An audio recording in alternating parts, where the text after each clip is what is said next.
They may have their own dog or cat, but they want to bring in their own dog or cat odor. They don't want somebody else's.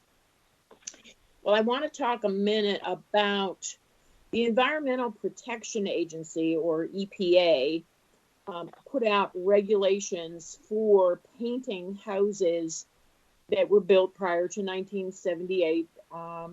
People who live in those houses have to sign a lead-based paint form when they list a house. But I know that there are regulations from EPA. But could you talk a little bit about what lead-based paint is and why is it so dangerous? Yeah, lead-based paint, it's a highly toxic metal, and it can cause a wide range of health problems and issues, especially in young children. When lead gets absorbed into the body, it can cause damage to the brain, other vital organs, the kidneys, nerves, and of course blood. And overexposure to lead can cause in children behavioral problems, learning disabilities, seizures. Sometimes lead poisoning can even lead to death. Now, what is lead-based paint? Lead-based paint is paint with different lead compounds that were added to the paint as pigments. There again, color. Whenever a lead compound is put into a paint, that lead is staying there forever. It's not something that releases out of the surface. Lead, though, was actually what made paint so durable and so resistant to water and moisture. It was great paint, and it was used on everything from homes to children's toys, and still is today on some children's toys that come from overseas. But lead-based paint, though, it was banned in 1978. Right. Houses built before that didn't necessarily all have lead-based paint, but most of them probably did. Mm-hmm. The EPA has set up a lot of different requirements that have to be followed now when you paint a house that was built before 1978.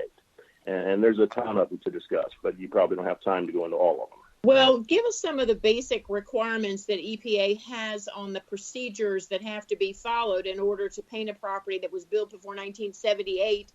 I know they have a certification program. I know your painters are certified by the EPA to do this kind of work because it is more involved. Talk a little bit about what's involved in painting a house built prior to 1978. Yeah, and on April 22nd, 1978 is when they introduced the RRP laws regarding renovations and repairs on pre-1978 homes. First of all, the company doing the work, has to have a firm certification, and then the workers going in to do the work have to each individually be certified as well. It's about an 8-hour training course. We've put probably 40 of our people through it. And what it means, there's a million details in it. Basically, your job is to go in and contain the lead to the area where you're doing the work. You do that by using plastic barriers. You use, for the workers, they have to have PPE, which is personal protective equipment. They're in there in M100 respirators, wearing gloves, booties, a white Tyvek suit. At first, when it started being done, it looked a little comical. It looked like we had astronauts running around the neighborhood or running around a house. But what you're trying to do is contain the lead into one area that you're working in and then dispose of all the materials and everything properly. You can't just take it out and throw it in the regular garbage or anything like that. After the work is done, there's a cleaning verification that has to be done. You have to thoroughly clean the entire area. You have test strips that you use to make sure there's no lead dust present. If there is, the only remedy is a complete second cleaning. You keep doing that until your test comes up clean. Sounds kind of like when you get rid of mold, you have a lot of encapsulating to do and cleaning and that sort of thing and disposing of things correctly. So a lot of similarities between the way you have to do the work, yes. Yeah.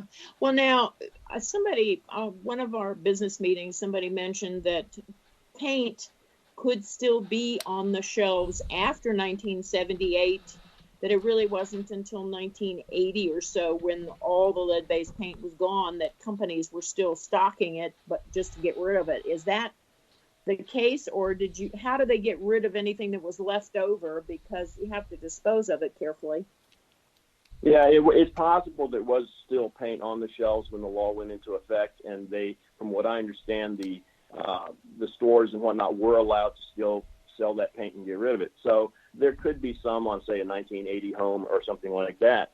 But generally speaking, homes built between 1960 and 1977, they are 24% more likely to have lead-based paint.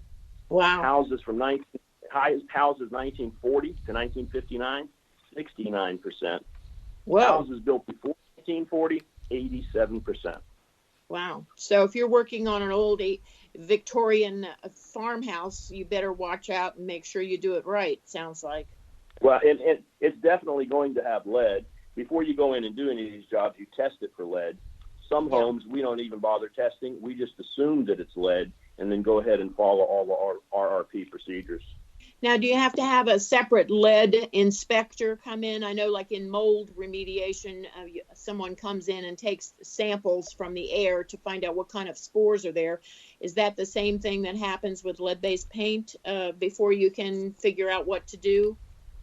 Well, a homeowner has the option of doing that, but when you go through the RRP training course, you are also certified as able to test for lead. So myself, most of the people in our company, we are also certified to do the testing.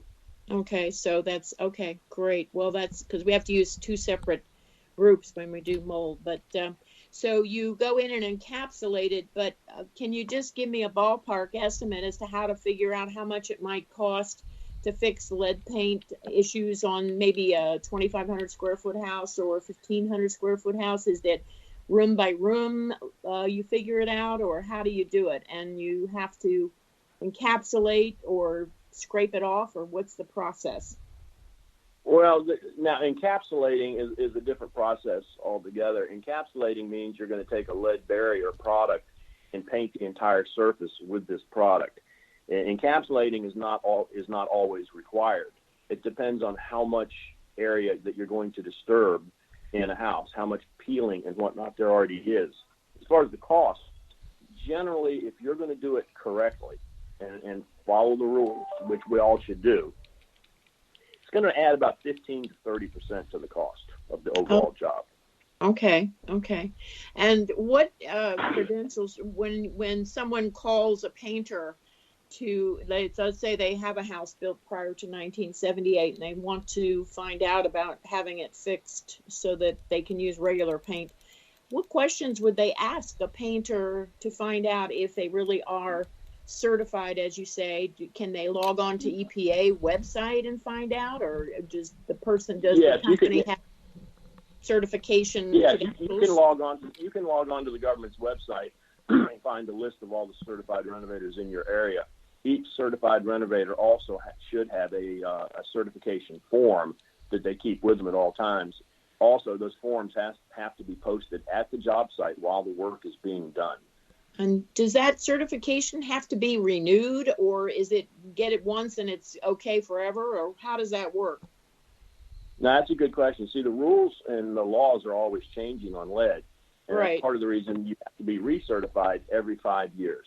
Oh, every 5 years. Okay, well, that's good to know, too.